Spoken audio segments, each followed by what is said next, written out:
So I'm heading out to the bees in the middle of February because we've received a record amount of snowfall, and that's the farm where I've got the bees. That's basically the farm, the field right beside where my bees are. And we're heading out today because we're about to get another pounding of snow. This is the most snow we've had that I can ever recall in southern Ontario. So I did the wise thing, got my wife to come out and help me.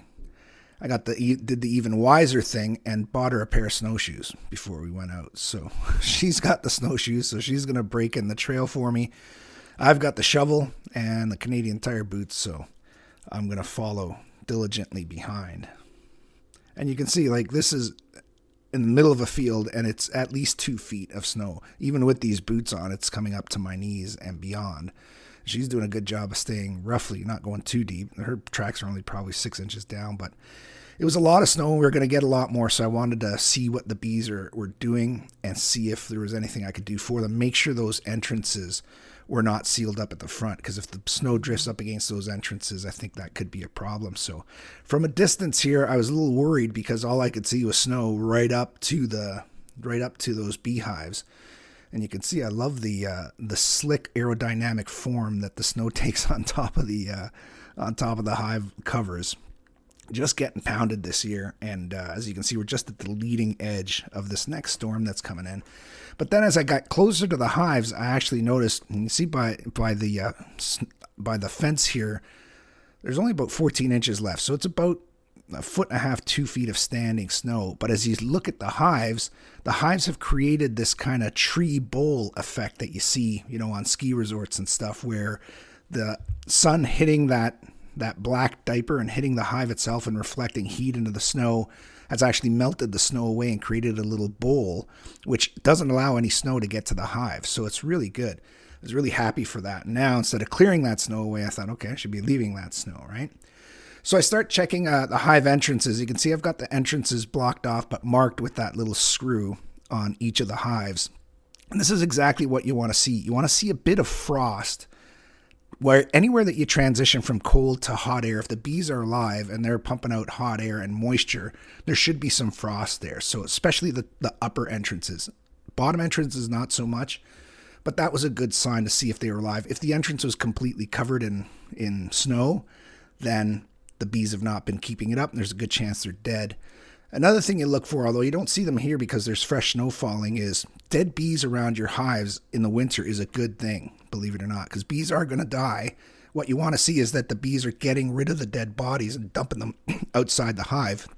That means there's alive bees inside.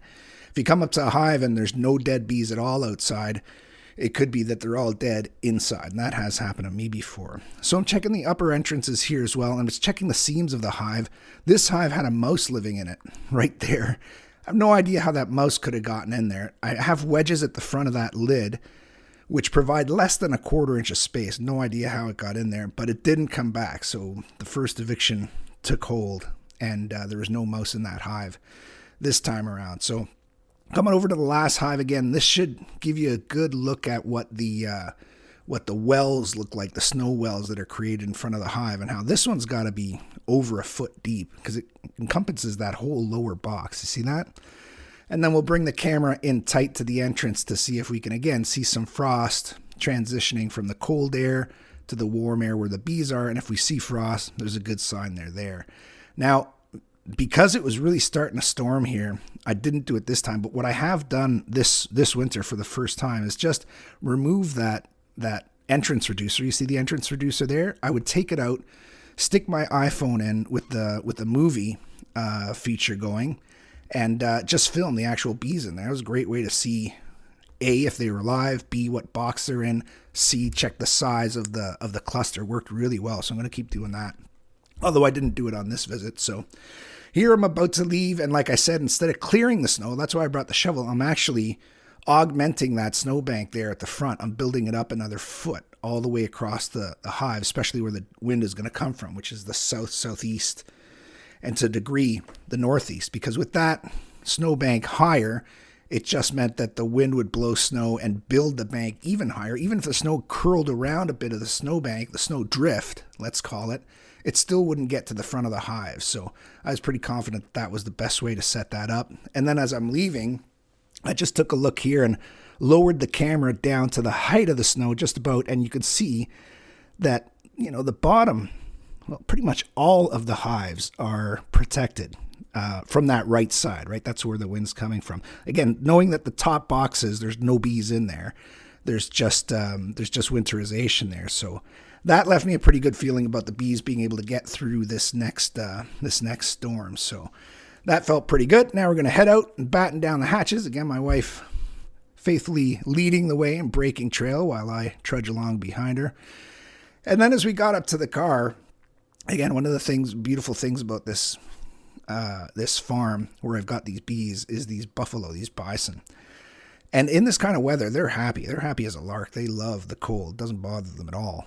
And when you see them in the distance, they just look like a big rock until they move a little bit. So it took me a while to kind of find them here, but have a look at them. See if you can see them here.